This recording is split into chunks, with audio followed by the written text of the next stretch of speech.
Okay, so we're talking today about social media during social isolation.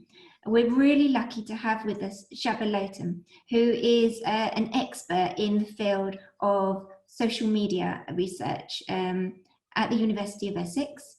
Now, the agenda for today is I'll be covering a few bits of information about us as an organisation, and then I'll be handing it over to Shaba, and we'll be talking about the changing role of social media during social isolation, during this pandemic, and what it really holds for the future. Shaba, next Sounds slide. great. Sure. Thank you.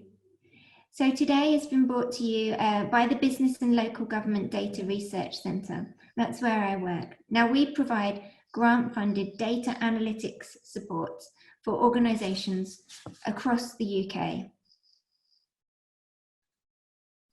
We provide support for the public sector, businesses and the research community, and we have three main priority areas. One of them is methodologies and techniques for data science and artificial intelligence. One of them is local economic growth, and the other is supporting vulnerable people. Now, combining those three priority areas, we make sure that research isn't just within the ivory towers of academia. It actually has a real world impact, an impact that informs policy and practice, helping organisations such as your own have an impact on society today. We have a team of leading experts using data to solve the world's largest challenges. And we're actually really proud to be involved in the COVID-19 research and also many other areas too. So whether your organisation is large or small and you feel like data could help you, then please reach out to us. The ways that we help are through training, through grant-funded data analytics projects, through webinars, workshops, challenge labs, and a consultation service. And this webinar is just one example, and you can find many more on our YouTube channel. We are very active on social media, which is quite apt. So please follow us at BLG Data Research, and I'll be looking out for your tweets today. So if you want to join in the conversation online, please tweet us, tag us in, and if you've got any questions, any comments, if you like what you're learning, then let us know. We always love to hear from you. So with that, I would like to introduce you to Shaba. And I wondered if you could talk a little bit about your work before we start the discussion today. Sure.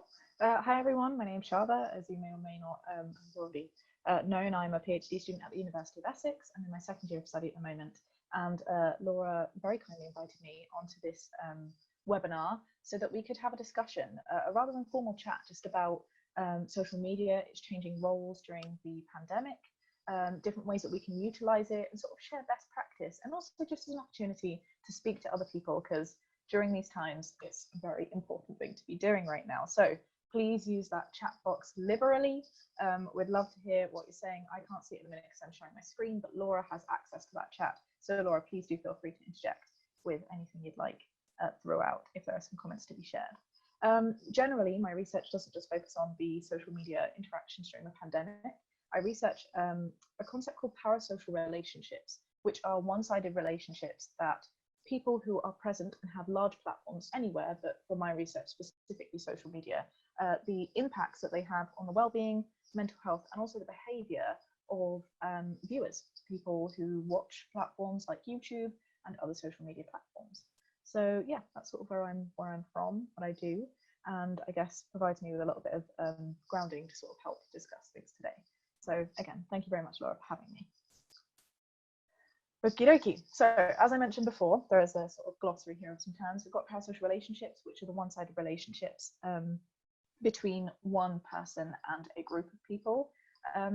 If we just think about the concept of what parasocial relationships mean, it's very wide, and it's certainly changed since social media has come into play. We've got parasocial relationships with fictional characters, very I guess commonly used example, not that I quite agree with it, is Homer Simpson from The Simpsons. He's very well loved by a lot of people. And in the same way that if people in our real lives, so people we actually know and speak to and see and interact with in real life, if things happen to them that would cause us to feel or act in certain ways, these parasocial characters, even fictional ones, could end up having a similar effect, which is quite interesting because in some cases these people aren't real. In most cases, in fact, like 99% of these cases, we never actually speak or disclose ourselves to the people that we form these parasocial relationships with. So they're a powerful force that we don't know very much about. And the use of social media and the emergence of social media and the growth of social media has meant that their impact is even more profound in today's society than it's been before, which I find very interesting. So yeah, we've also got other things here that I researched. So the idea of relationship development, how we can connect those, and also comparing the relationships, the parasocial relationships that is, with other relationships that we have in real life. In the last webinar that I did with Laura, we spoke about some really interesting findings that showed that when we think about our real life relationships, there are strong ties, which are people we are very close to. So for me, that would be my partner, for example, who I live with, my mum, who I speak to regularly, my sisters, so people who are very close and that you can confide in a lot. You then have weak ties, who I would consider Laura being a weak tie. For example, the weak tie makes it sound bad, but it's not at all. It's just people that you're perhaps less close to, but still frequent on a regular basis. So we work together, we interact in this way. There could be neighbours, perhaps your local coffee barista that knows your coffee order and that you speak to on a regular basis. These are weak ties, and weak ties have a very powerful presence in our lives. They impact our well-being a lot, and especially in relation to this pandemic now, I think we're really feeling the effects of not having those in our lives. They can often be underestimated, and yeah, we've certainly, I guess, realized the value on them and the need to try and substitute that during this pandemic as much as we can in order to keep some form of social interaction. So Laura's got a poll for you here. The first one is, it's a great segue actually, do you feel that social isolation has impacted your mental health, specifically in relation to the pandemic? Laura, how did you want to, great, you put the poll up already. Yeah, so we're posting the poll now. So if everyone can comment, be honest, has this experience impacted your mental health? It's absolutely fine if it has. This is a great platform for you to be able to share those with us and relate to other people who will be feeling the same. I think it's really interesting because this, just while we give everyone an opportunity to feedback, I just wanted to say that I think this experience and the pandemic it can be viewed through so many eyes. So the psychologists, they see it in a different light to, say, the epidemiologists, and actually, what does it feel like living and breathing this experience? I think we've all been touched by it in one way or another, regardless of where you are in the world. Okay, has everybody answered? I can see a few people haven't, but I'm going to end the poll now. And I'm going to share the results. So I think about 57% are saying sometimes it's impacting their mental health. 30% say yes, this experience of social isolation is impacting their mental health. And 13% are saying no, it's not actually impacting their mental health. That's great.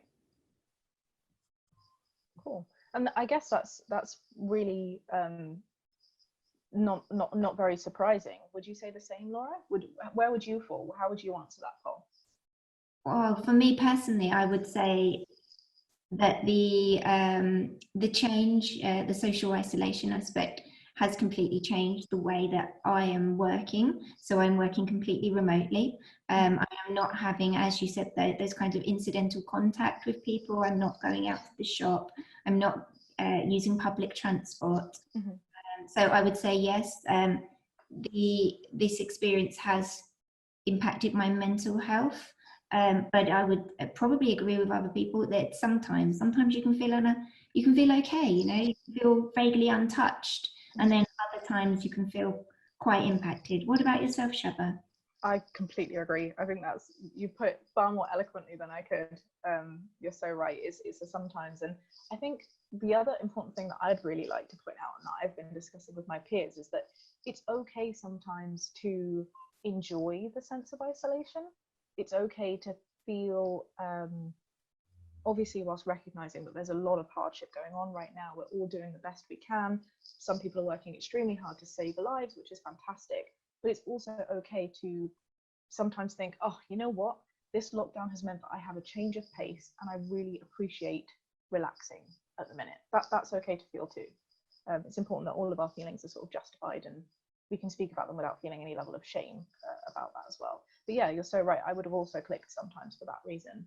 But I certainly do miss people, speaking to people, even the people that I may not be able to name, but other dog walkers that you might sort of be able to nod to, or people on campus, that the postman that you sometimes see. It does provide a big impact. And I guess it's really great that we're talking about this now and speaking about it, because it means we can recognize the gap that there is in these weak ties and find other ways to replace them by doing things such as this webinar, or perhaps looking towards parasocial ties. Not that they can help us entirely, but if you are feeling a little bit lonely, but at the same time perhaps too anxious to carry out two-way interactions, going on YouTube or a live stream service or something where you can have a one-way interaction, you can rest assured that you're still receiving some benefits to sort of help you tide the time over.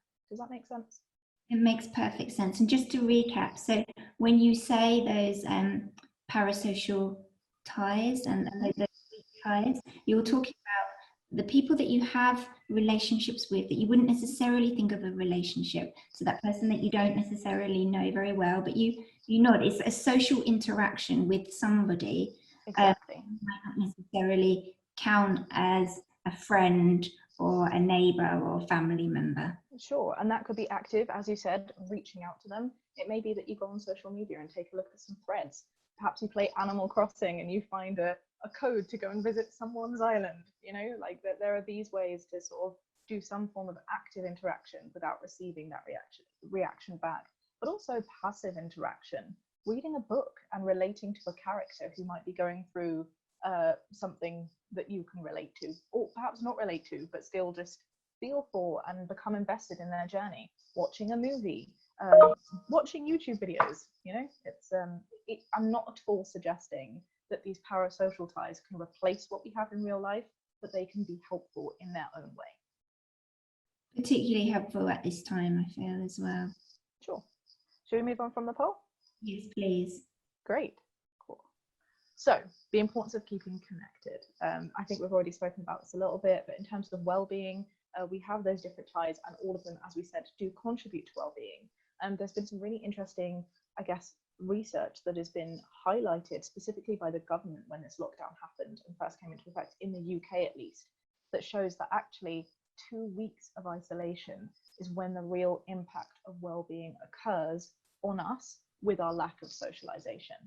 So yeah, how long has it been now? We've got some people from all over the world. I don't know if maybe that's worth just thinking about. If you'd like to comment, you're more than welcome to, but most of us have been self-isolating for far more than 2 weeks, and it's really important to realize that now is a time that we need to be active in keeping a check on our mental health and realizing that this could be an effect. So yeah, there are various ways that we can keep connected.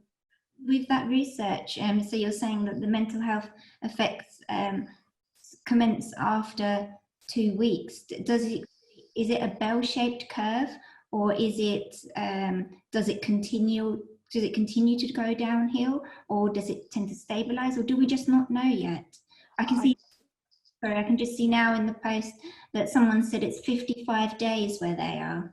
Yeah, so it is quite a length of time, which is important to keep a look at. I don't think we know yet, because, well, certainly in this scenario, this is the first thing in many of our lifetimes, the first scenario where we've had to be isolated in this way. And it's certainly the first time that we've been able to do it with this level of technology. So yeah, there's no real way of telling until more results are published onto, as you said, the longevity of that effect, and whether it does snowball, perhaps peter out, perhaps, as you said, normalize with a bell shape. Yeah, But it's very valuable to sort of think about different ways that we can be connected. I know, for example, lots of people are doing quizzes with their loved ones. There's Zoom, which we're on right now, Skype, FaceTime even. Are there any other ways that we can all think of that we can stay connected? What about you, Laura? Is there anything that you're doing in particular? Yeah, so I would say the social media platforms are quite key, but I feel that sometimes, depending on the platform, it can be more passive rather than live interactions. Yeah. And I reflect quite often and think about the research as well around if this pandemic would have happened, say, 10, 20 years ago, how it would be, and how primitive any sort of technological ability to communicate was. I mean, we were restricted to having landlines, and perhaps not everybody had landlines even, or perhaps they weren't. They didn't have that call allowance, which enabled them to make as many phone calls. Certainly. So I think we're quite fortunate in that respect that if used correctly, which we'll come on to later, social media can really help us keep connected during this unprecedented time. Yeah, it's a wonderful resource. You're very right. Yeah, live streams is something that I've turned to now, which I've never looked at beforehand, but actually I'm feeling a real sense of value from. I feel like, because I'm a consumer of social media a lot. I watch a lot of creators. I feel invested in a lot of social media people's journeys. I guess celebrities' journeys. Would you call them celebrities? But notable figures. Malala, even just from a whole wide range of backgrounds. And yeah, it's a very interesting, but as you said, rather passive way of consuming when things aren't live. But when you do go on live platforms such as Twitch or the YouTube live stream options, there's a huge sense of community that I feel has such an impact because people are talking in the moment, and there can be two-way interactions too. Yeah. And I think as well, it's important to recognize that some of the organizations, so charities even, have created groups, so Facebook groups, so that their members can interact, and even gyms. So when we're looking at the commercial sector, we can see that gyms now can see that after this 8-week period that things are not returning to normal straight away, and they're adapting and they're trying to use social media, lives, as well as groups to help build and maintain that level of community that existed in the physical time. You are so right. Lots of small shops and businesses are doing similar things. Little boutiques that you might not really think of are running online competitions. I recently saw a wonderful shop on my local Facebook group. I can't remember their name, who used dresses that they had left over and are now donating to people in hospitals who might be sort of struggling and really wanting to get that forward. So yeah, it's great that we can support and see support from local businesses still trying to keep that awareness up. Yeah. The next slide is another poll. So Laura, did you want to take this one? Yeah, sure. So the next poll for you to vote on, I'll just share that now for you. Are you using social media more during lockdown, or has there been no change? Whilst people are voting on that one, Rahid, that's yeah, a great point.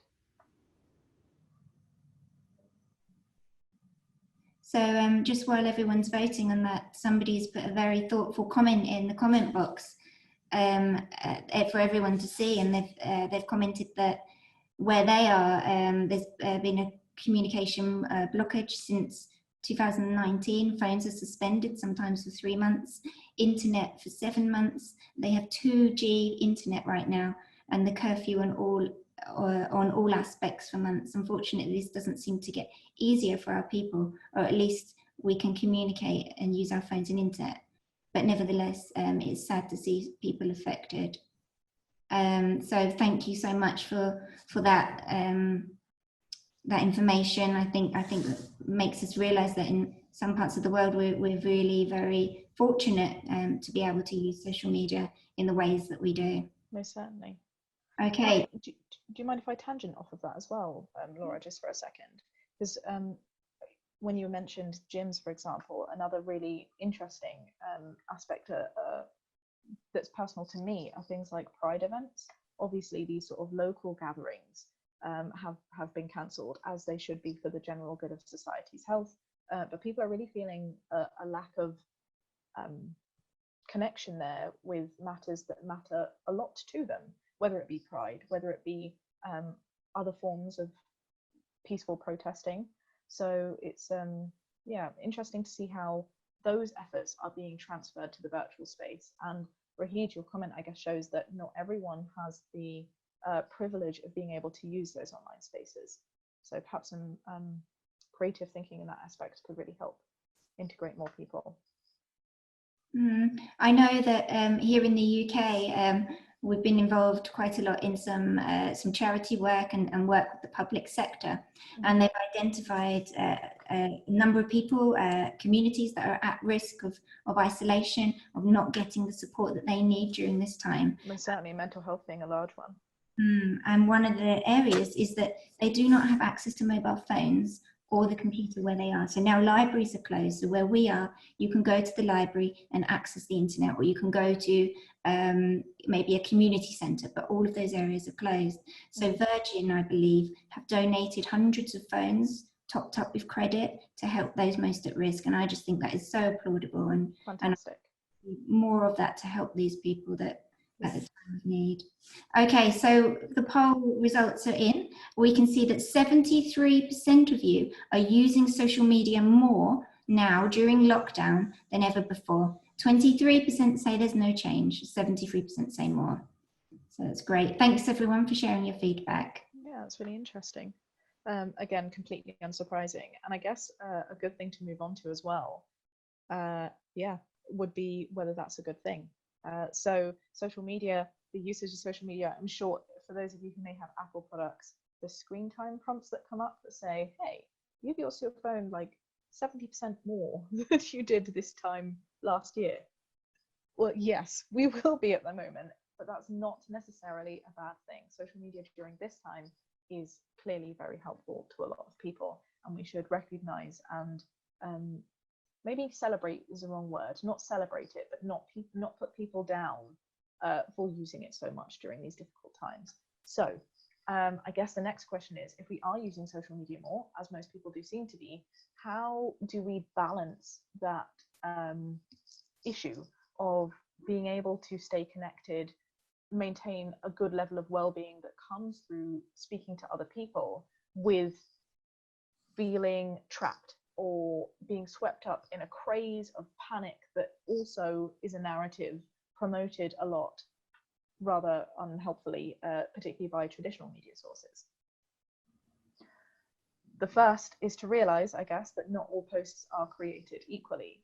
And I thought this webinar would be a wonderful platform to sort of highlight things that I'm sure are just common sense and that we all already know, but to just remember to check our sources and be mindful of the content that we choose to consume. It's quite difficult in days where we have algorithms telling us what to do all the time. However, the algorithms do work in a very echo chamber type of way. And by that, I guess, sorry, stripping back the jargon, what we mean there is that social media platforms in particular are designed to make us want to stay. They are drawn upon using gambling and addictive techniques to make us be on that platform and stay on that platform. A very good example of this, for example, is when Facebook changed their scrolling methods. It used to be, I don't know if you guys have noticed a difference, it'd be great if you could let me know in the comments there. It used to be that when we would scroll on Facebook, there would be an end definitive point. You would be able to see a section that says load more, or you would have to click the button actively in order to see more content come up. That is no longer with us. We have a constant infinite scroll, and you could honestly just scroll and scroll and scroll and never get to the end of it. And that is one of the ways that they tell us to stay on. The other way is by tailoring what we see to things that in the past we've suggested we liked, using interaction techniques like the little heart option on Twitter, or the like versus angry sort of emoticons that you can use on a Facebook platform. Similarly for YouTube, all of these platforms have some form of active engagement, which channels our preferences. And the social media platforms themselves are very clever in using this to pump out more content that we want to see. And so it's important that we realize that this is happening and make sure that we don't stick ourselves in a place where interacting with very negative content that affects our well-being means that that becomes the only thing we see. Does that make sense? Yes, I think it does make sense. So I think just to summarize that the more you like and the more you engage with social media postings, the more that will influence what you are then subsequently going to see. Yeah. And that's why it becomes an echo chamber, right? And I think sometimes that can be quite dangerous, because if you're in a bad space, or if you are an organization, perhaps a public sector or a charity, and you're supporting people, you need to be aware that if your service users are in a bad place and they are engaging with posts that are negative, that will spiral and they will continue to see those negative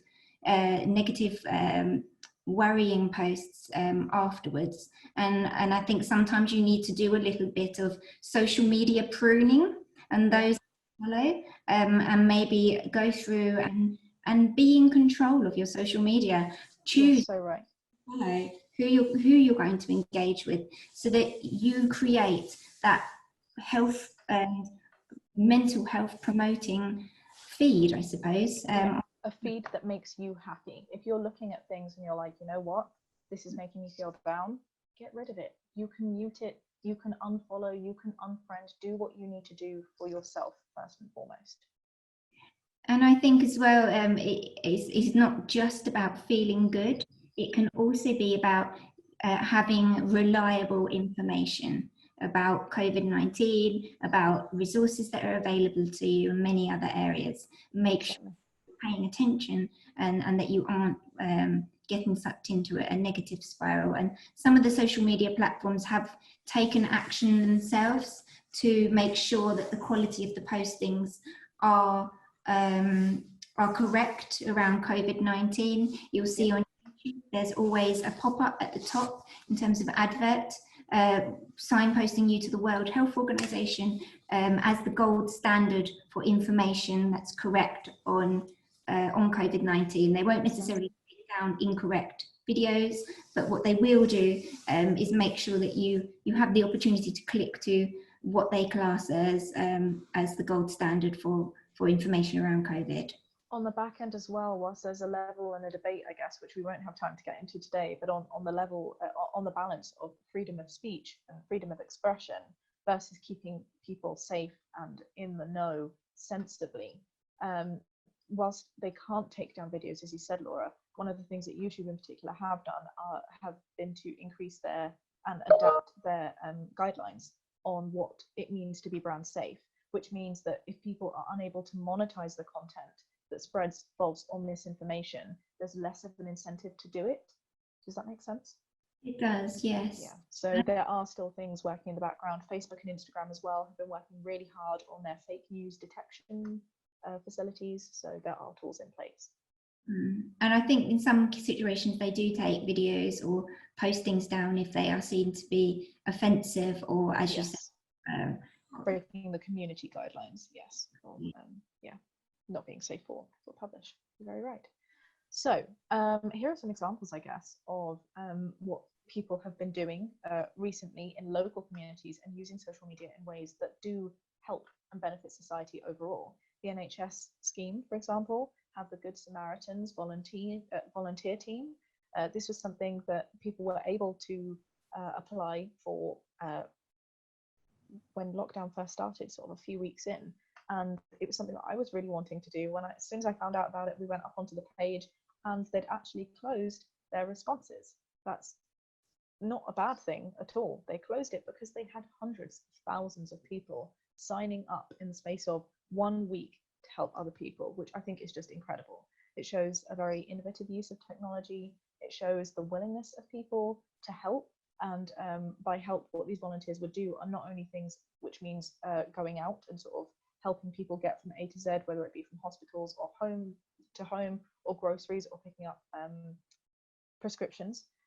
It also involved people just speaking to other people, but whether that be via social media or also on the phone, and the importance of being connected. Captain Moore as well, we've got a lovely little photo there. I'm sure many of us understand and know his journey, and it's been incredible to see the level of support that he has received for charity, for helping, again, during this really difficult time. And as we've got here on the slides too, local community WhatsApp groups, there are more than we can count. And Facebook groups for helping those really micro communities of people. I'm sure you've also heard of them. My aunt, for example, has one on her street. Lots of people have really small micro groups where they're helping people who can't get their groceries, or if there's a birthday going on, helping to provide a sense of community in a time where we're told we're not really allowed to have one. So yeah, are there any other sort of examples that you can think of, Laura, of ways that social media has helped locally? Yeah, I completely agree, and I think there are so many examples of good practice, of good deeds, that and people connecting over shared experiences. Sometimes, in many cases, these are championed through the small charities that are working in the local communities, and sometimes it can be just an individual who has a great idea, and that great idea starts trending. And I know in our village that Facebook groups have been set up helping match make people in need with volunteers that are able to get out. Exactly. Yeah, that's wonderful. That's fantastic. Great. So moving on to another poll there. Do you want to take this one, Laura? Sure. Thanks, Shaba. So our poll number 3, which social media platform do you use as a source of information? So a source of information, by that we mean collecting information about COVID-19, maybe about social isolation, maybe about the support that's available for you, your family, your business, your charity, your organization in general. So think about it both as an employee, but also as an individual in your community. Where do you go to for a source of information? Where do you trust, or what's your go-to? Just while the results are coming in, what do you tend to use, Shaba? In terms of information, it's quite a tricky one. I subscribe to many and use many of these platforms. I guess it depends on what information we're talking about. So if we're talking about local information, I would use multiple of these. But if we're talking about high-level information, I steer clear of specific ones such as Twitter and Instagram highly. I would look to Facebook to then look into articles sort of in more depth. Same with LinkedIn. But yeah, we'll get onto that a little bit later. How about you, Laura? What do you use? I think if it comes to specific information around research around COVID-19, I genuinely do not look at social media. I tend to go straight to the researchers that are conducting themselves. Yeah. I do find that social media is a great way for that to get exposure. Yeah, but definitely looking into it. Yeah, I mean, sometimes I think the only exception to the rule really would be for YouTube. Occasionally, there will be researchers and experts in the field, and they'll do a live Q&A, just like you and I are doing today, perhaps from somewhere else in the world or a different sector. And I do watch those, I must admit. There's also a fantastic source of video essays and video essay creators specifically who dedicate entire channels towards researching and communicating things like the coronavirus and its updates as their main source of information. Yeah, there are some really good YouTube channels at the moment who are focusing specifically on COVID-19, on social isolation. But I agree with you, it depends if we're looking at an international or national level, or we're looking at a community level. And if it's community, then I think Facebook is closer knit. But let's have a look at the poll results. What are you doing? Which social media platform do you use as a source of information? This is quite close, this one, actually. So 55% of you use Facebook as a source of information. Now, next up would be WhatsApp, followed by Twitter. Some people put other, so 34% use other. And we can see only 7% are using TikTok, which is quite interesting because that's actually on par with LinkedIn. So it's one of the more It's interesting. emerging. Yeah. I certainly think it really depends on where these platforms are targeting, right? And I think that's reflected quite well here. We have TikTok, which is reflected to a very young social audience. I would be incredibly surprised if people were pumping information about the pandemic or um, other big matters on those sort of platforms. And I think that's inherently not a bad thing in itself. Some platforms work really well as an escape, which again, to safeguard our well-being, is really important to have that balance in play. LinkedIn is surprising, but again, I wonder if, as we spoke about before, Laura, LinkedIn being a source of information mostly for business owners. So I wonder if a lot of SME leaders are the ones using that source, but actually in terms of a mass audience, LinkedIn's not as useful. Would you agree? Yes, I think it really depends as well, the context in which you're looking at it in as well. Yeah, fantastic, cool. So let's move on here. Oh, did I click too much? Another poll. So this time we would like to know, which social media platform do you use to socialize and connect? So when you see what you've done there, Laura. Yes. You're feeling isolated and lonely, or perhaps particularly impacted by this experience, where do you go to connect? So rather than for information, what do you do to enjoy social media? Yes. So this is just the snapshot really of what people are doing here on the poll, on the webinar today. But I think it could well reflect what's going on internationally. We know through the research that people are using social media more, and the pace of life has changed dramatically as people are staying at home and they're looking for more ways to connect with people outside of their household. And they're making the most of the technology that's available to them. So Shaba, which social media platform do you tend to use to socialize? I know as well as being a researcher, you're also a creator, a social media creator. So I wonder if that may influence your choice of social media platform. Certainly. Mine first and foremost would always be YouTube. Also, regardless of the creator sort of angle or dynamic that I have, it's also just my favorite platform. I think video is so great for providing in-depth and sort of more meaningful interactions than the fast consumption of something like Instagram or Twitter, for example, which I do also use. But I guess my response for this one would be the exact opposite of the poll that we just did. How about yourself, Laura?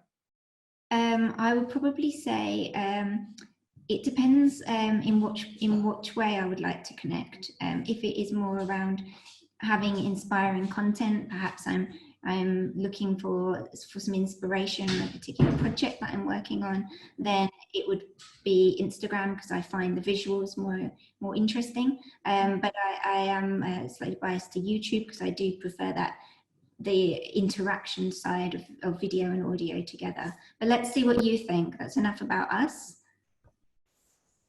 82% are using. That's overwhelming. Yeah. Wow.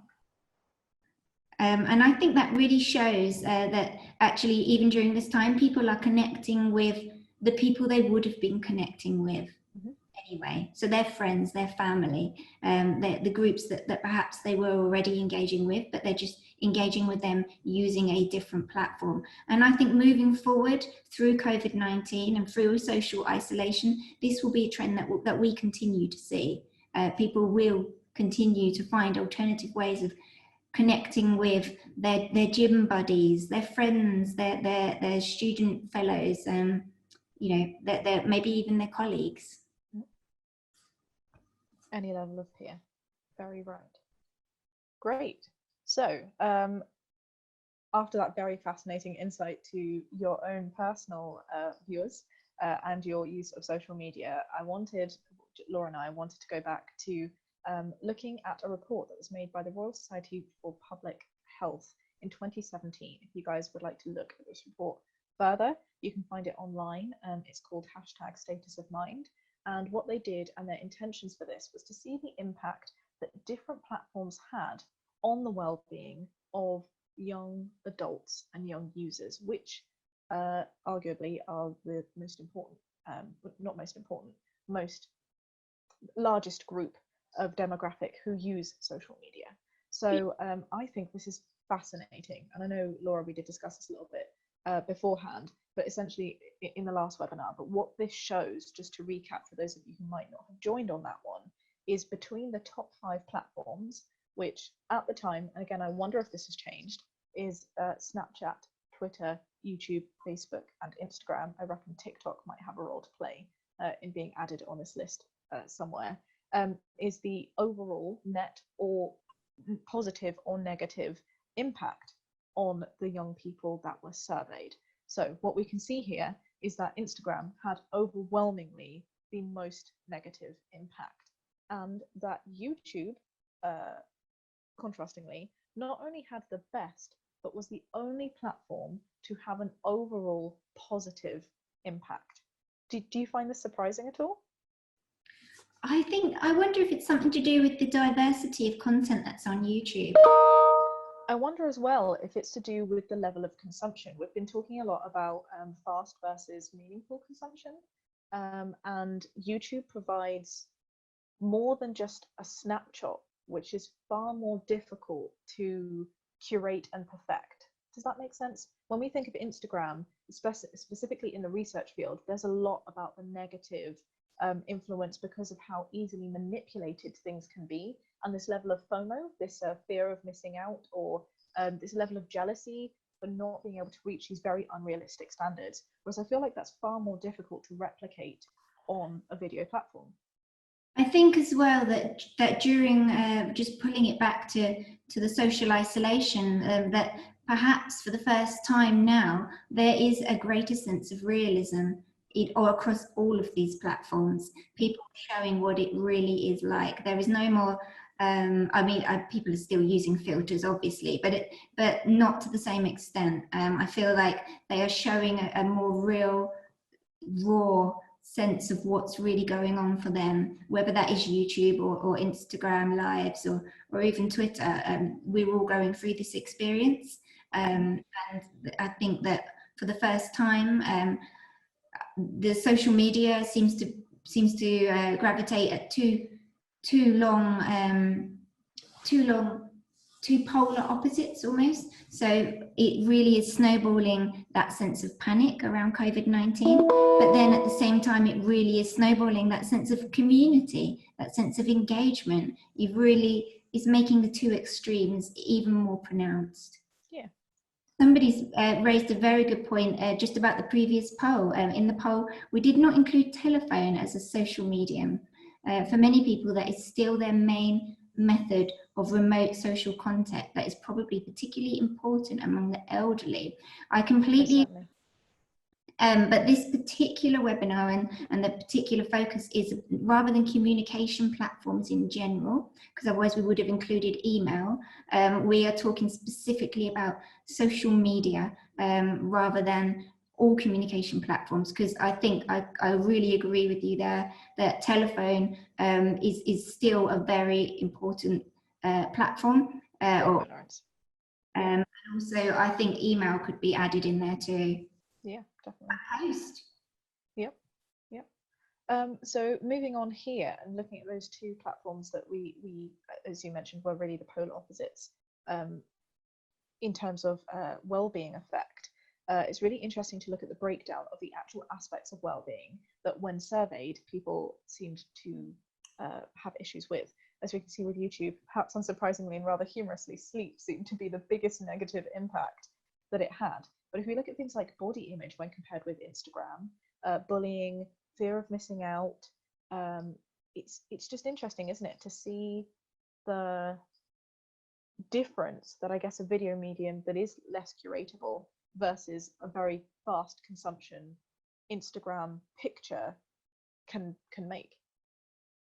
Just take a second to really take a look at those results. We can also see anxiety, depression, and loneliness are huge polar opposites in between these two platforms, which I think is very interesting as well. Self-expression and self-identity seem to be very similar. yeah, I just thought it was a useful insight to share with different people, and to think really about what is it that we go to these platforms for, and what are the benefits that we can gain, but also what are the dangers that we need to check ourselves on to make sure we don't fall down a trap of feeling like we need to be held to unrealistic standards of beauty, living, social connection, and all of the above. I think as well that that's even more important because perhaps so these trends would have always been around. This impact that social media has on your mental health would have always been there, but that sense of real life contact that you have with friends, family, or incidental people that you meet when you're at the shop has reduced. So it means that our reliance on social media has never been greater, and that as a result means that the impact that that could potentially have on your mental health has never Both been. negatively and positively. Yeah. Absolutely. Yeah. Yeah. Moving on here. I think that, yeah, that's a great segue into how we can create a toolkit to essentially help us check the validity of sources and to make sure that we are happy with the social media content that we choose to consume.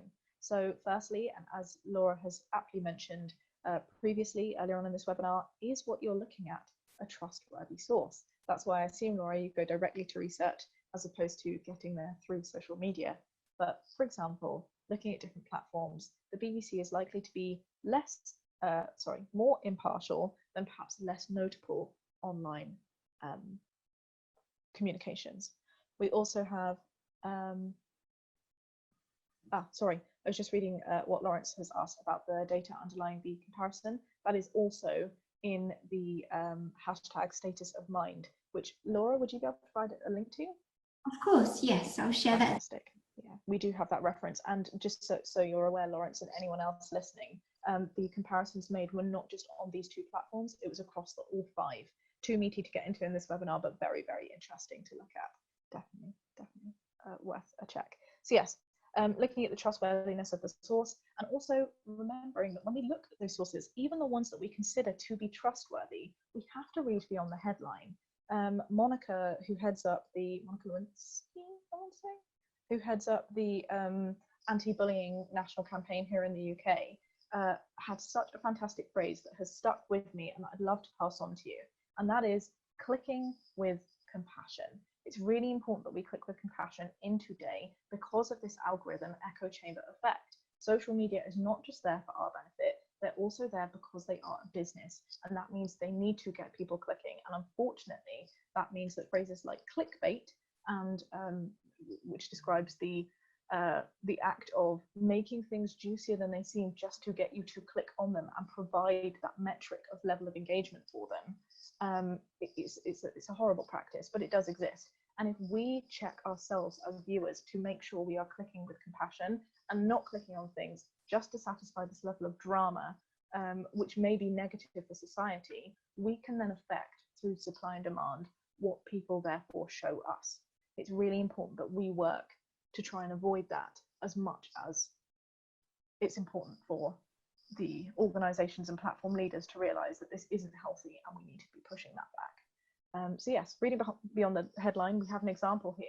This is from The Guardian, which I would consider a relatively trustworthy source, specifically in comparison to lots of different social media platforms. We can see the headline here is that UK house sales will collapse as market goes into a deep freeze. That is the title, that is what is shown on the social media posts.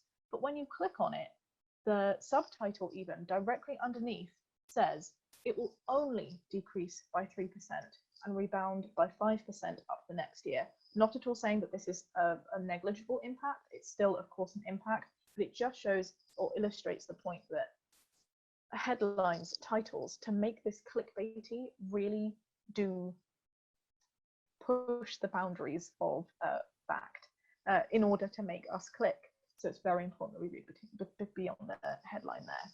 When is the article from? That's also a really important thing to look at. And also who has sent it to you and what their intention is. Again, this seems like common sense to a lot of people, but is it to cause fear? Is it to cause panic? Are there platforms out there like the Cosmopolitan or other sort of magazine ones that really aren't there to provide huge sources of information, but are known mostly for entertainment? Because if so, that may not be the most reliable source, and you may therefore want to question and certainly look into extra what you are being told. And finally, go for it, Laura. I was just going to say this is even more important now than ever before, because organizations, businesses, and individuals are using social media platforms more, as we said. So you be exposed more and more to businesses or organizations that are using social media. So there's more a fish in the pond, I suppose, and you need to make sure that you are picking the right fish. Exactly. Yeah, no, certainly. And remembering the bigger picture, as Laura said, specifically in relation to this pandemic, miracle cures have been such an issue with this pandemic. I cannot tell you, just anecdotally, the amount of times I've seen people say to me, oh, did you know that if you eat an aloe vera plant, you'll likely be cured, or you won't get the virus. We've also had real issues with huge political leaders spreading misinformation as well. And in today's society right now, where health is of paramount key, it's really important that we all do our best to check those sources. And just remember that if something has worked, you would have heard about it from more than that one post, perhaps on WhatsApp, that someone is sending you, or this elusive thing on Facebook that has 50 likes. This would have had thousands and thousands of levels of engagement. The governments all around the world would be using it and sharing that message. So just be sure to remember that you look into what you're doing before acting or spreading, because we all know the danger of Chinese whispers, right? Somebody on the webinar today has shared something really useful, so thank you so much for this. They've said that in Portugal there's actually an online platform that checks the truthfulness of articles, and they separate them from truth, false, or true but, and they always check their news there and the resources. Fantastic. That's a great tip. Thanks so much for that. Thank you. Yeah. So moving on from validity of sources, when we also look at best practice on how to mitigate the effects on us of the consumption end, as opposed to just reading and passing that information on, there are ways that we can help make social media good for us. So checking is one, validity of sources. Secondly is policing when and what you look at. So beyond just different, looking at the validity, as you said, of different source of information like the BBC, we've also got when are you looking? How often are you looking? Perhaps if you're feeling really overwhelmed by this entire lockdown experience, maybe you're realizing that you're checking Twitter 30 times a day and looking in at every single evening national advice. That's not going to be healthy, and it's not going to be helping you with any levels of panic that you feel like you might have. Perhaps it's good to say, right, well, you know what? I will listen to a daily announcement that happens at 8 o'clock in our country. And I will also, at that time, take a look at social media in relation to the pandemic for only 5 minutes. I will cap myself to this set amount of time. That could be really useful for you. Also looking at different platforms. For example, Twitter versus news versus an Instagram channel that I personally use a lot called Tank's Good News. All provides very different levels of views. Twitter, I personally find, and this may be because of the algorithm, but it also could just be a wider societal thing, I personally find Twitter to be the most antisocial of the platforms. Does that make sense? Whereas if you look at Tank's Good News, that puts me in a really good mood on Instagram. If I'm looking for stats and hard facts, I would go directly to a news report, and it's important to remember the different roles that these platforms play in relation to your own personal well-being. And secondly, again, another best practice tip that I thought was important, which was also mentioned as well, is recognizing the pressure and the idealistic standards that social media puts upon us, and realizing that it's okay to not meet those because of two reasons. Number one, and this is a narrative that we've had before the pandemic took place, social media gives people the opportunity to curate what they put online. Many of what you see is either heavily manipulated, and by manipulation, it's not even in a negative way. I'm not saying people are photoshopping themselves to look incredibly curvy or skinny or whatever, which is also an issue. But also when we think of, as you said, Laura, YouTube consumption, which we both do quite a lot, what we see is what people want us to see. and it can be a few minutes out of a week that is many, many hours long. And we have to remember that what we're getting is an insight and not the raw, candid, real thing. So don't think that someone else is better online just because of what you're seeing, because there's more to that picture. And also other unrealistic goals specifically related to the pandemic.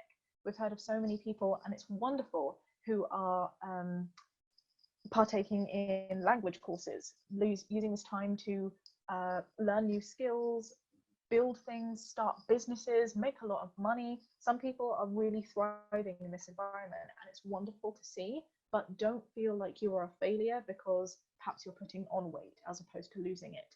Perhaps you're not able to get your fitness goals as much as someone else is because you don't have the privilege of having a home gym. Perhaps you have kids and the most you're doing is staying afloat because homeschooling, or not even homeschooling, but just looking after kids is really, really tricky right now. Everything is okay, and we should not compare ourselves too much or take that to heart too much. Does that make sense? It makes perfect sense. And I think as well, recently we can see that even in spite of this unusual situation during social isolation, you've almost got some social media postings that are glamorizing social isolation.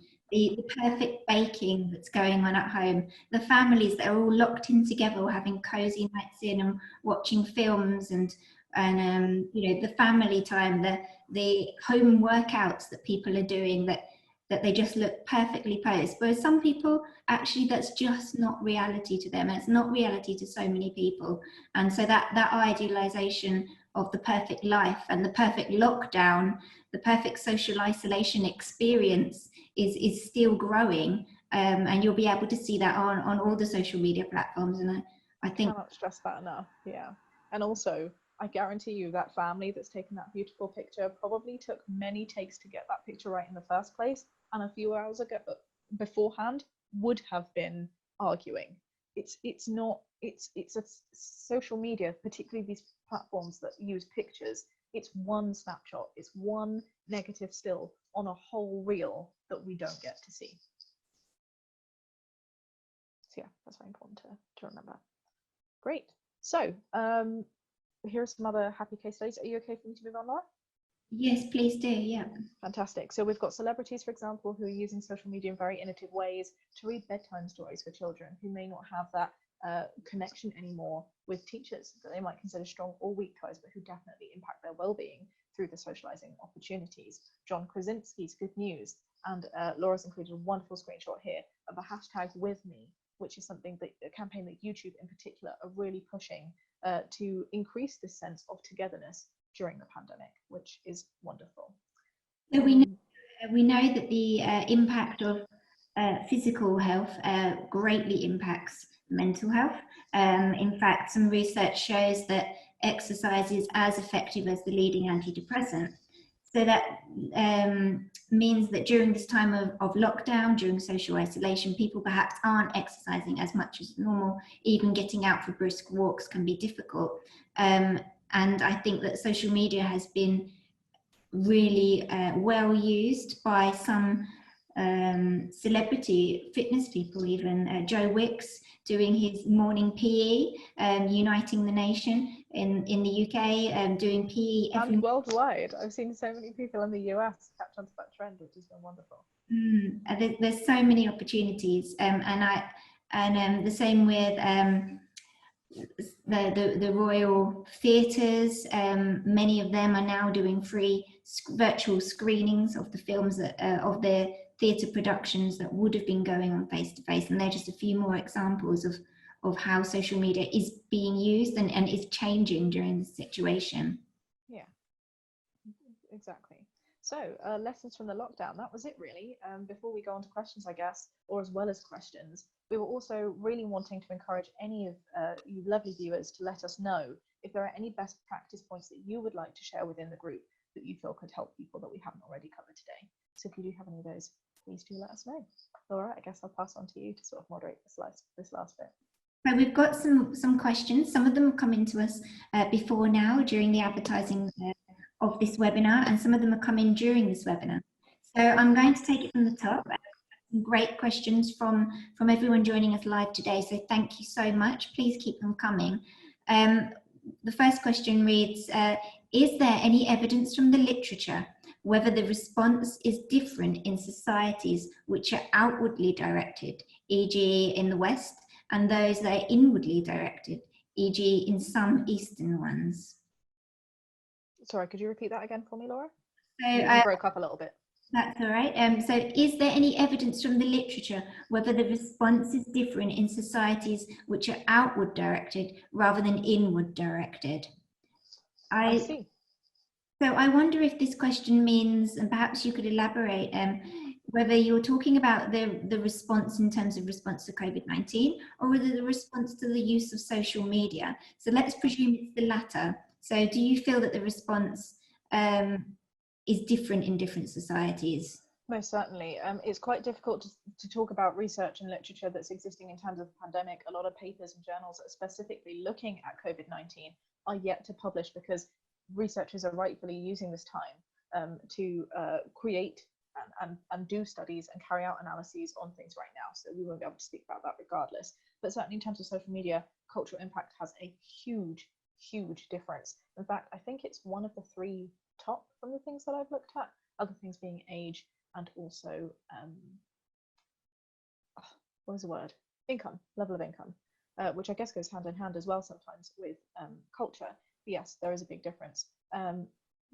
I think that partly answers the next question, which is around the use of social media during this time for different cultures and ethnic groups. I saw this and someone said also using this time to understand different cultures, as many ethnic groups have been affected by this, which is a great point.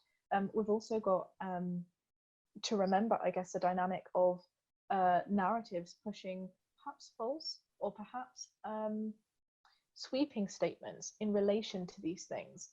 We have to remember that this isn't the Chinese virus, and many Eastern Asian communities have felt a higher level of discrimination, but particularly on social media because of the dynamic of being the anonymous keyboard warrior, which is completely unjustified and uncalled for. We also have people, for example, stating, or the BBC, larger news outlets, providing data which can be unsensibly used to say things such as people of ethnic minority are being adversely and worsely affected by this virus than other people.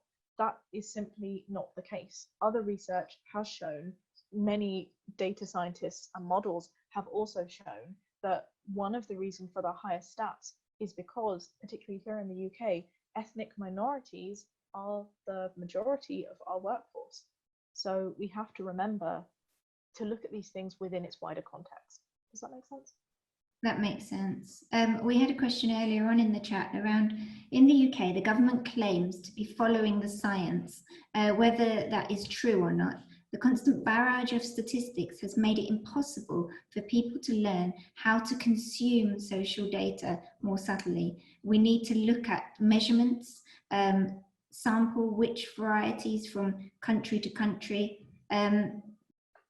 This has to improve the general understanding of the dangers and advantages of statistics. Do you agree? Now, I think just it's a really good point, and there is almost like an information overload. There is more data than ever before about a topic that is very important to us all at this time, and it's about how to understand it. There are so many ways of interpreting the same information, the same data, and where do you turn to really understand it?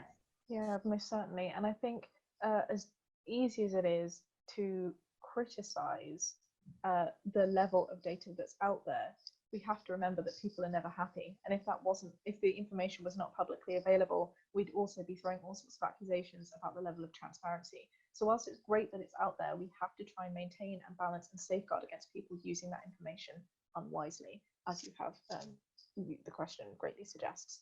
I think regardless of personal views, there was a lot to be said about the status of different countries and the ways that people have been handling the pandemic, and the ones that have been perhaps more successful than others, and what they've done in terms of using those statistics to create different strategies. So the answer could probably be found with that insight. So our next question is another great one. Do you think social media actually makes you more couched than ever before, during lockdown? That was a really interesting question. I see it's from Asha. Thank you very much for that. Do you have a point for this, Laura? I have an answer.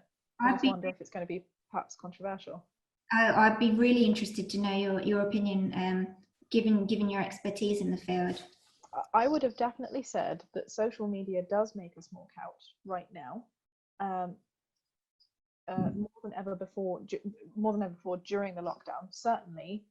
But that being couched is not a bad thing at all, particularly in this time. And I think if one thing can be taken away from this, it's the fact that in a time where we're told we have to stay home, being couched and looking at social media in this way is one of the best things that we can be doing to substitute what otherwise might be very active outside. As organisations and government, how can you connect with customers through community groups? That's a great point. There are fantastic, I guess this is more of a practical thing. There are fantastic tools and platforms available, for organisations to connect via community groups. Firstly, is through just emailing different groups that you can find, but finding those people can be done through using community forums and posts, and also curating the platforms that you choose to use. For example, in your scenario as an organisation or government group looking to foster more local connections, platforms such as Facebook and LinkedIn and what's another one? Facebook, LinkedIn, WhatsApp, I guess even, are invaluable. And I would focus efforts on those platforms more so than ones such as TikTok or Snapchat or Twitter or Instagram, which are definitely for a wider, more international audience. I would also say that don't just reach out to your customers or your service users. Think about your other stakeholders. So by that, I mean the other organizations that you engage with, whether that's charity peers or other councils. Connect with them via Zoom, via creating a group, and have a shared resource, a shared pool of connections so you can reach more people and kind of connect the resource that you've got available to you across the field. Work across organizational barriers and boundaries, I suppose, is what I'm thinking here. Yeah. Perhaps I didn't make myself clear enough on that one, but you're so right, Laura, and that's what I was trying to suggest with the Facebook platform. It's far easier to connect on those fronts than it is using other platforms. So, for example, I'm sure if we typed in Brightlingsea, just because I know you mentioned that's a similar area to where you're from, you'll find many pages that are already in existence of local people, which is a resource that you can use. Absolutely. So especially in the Black community, a lot of social events have also been brought to our attention by social media.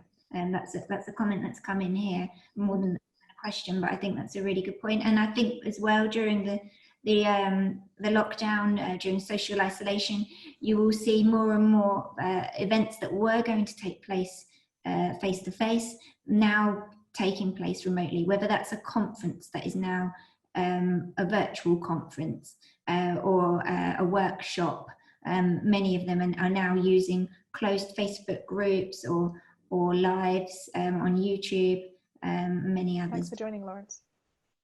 Oh, bye, Lawrence. Thanks for coming. I'll send you over the links. Okay, so we're coming to the end of the session. In fact, we've slightly overrun, but I blame that on your fantastic questions more than anything. It's been wonderful interacting with you all. It really has, and you know, look after your health, everybody. Use social media wisely. Please continue to connect with us. If there are any questions, that you have that we haven't had a chance to answer today, please send them over to me. Send them through to me on Twitter at BLG Data Research, #Data2Life. You can send it through to us directly via email. I can put our email address in the chat box now. That's blgdataresearch@essex.ac.uk. Now this webinar will be posted on our YouTube channel, and so if you're joining us, those of you that aren't joining us live, please comment below in the box, below the description box, if you've got any questions, and we'll get back to you. Thank you ever so much, everyone, for joining us. There are always more ways to connect, more webinars coming soon on other fascinating topics. Thank you so much, Shaba, for joining. Thank you so much for having me. Good luck with the rest of your research, and I hope that there'll be a part 3 for when this lockdown is over, and you can share some more emerging data, because I know that you're really involved in various research areas around social media. You're very kind. Thank you. Thank you all, everyone, for joining us. And our last slide, we'll just share the contact details for us in case you need us at any point. Our email address, as you'll see, is blgdataresearch@essex.ac.uk, and we're on all the social media platforms, as you can imagine, only sharing the best content and facts you can trust. Curating that echo chamber, yes. Absolutely. And as I said, if you've got any other questions, send them through to us. Thanks again, everybody, and take care. Thank you. Bye.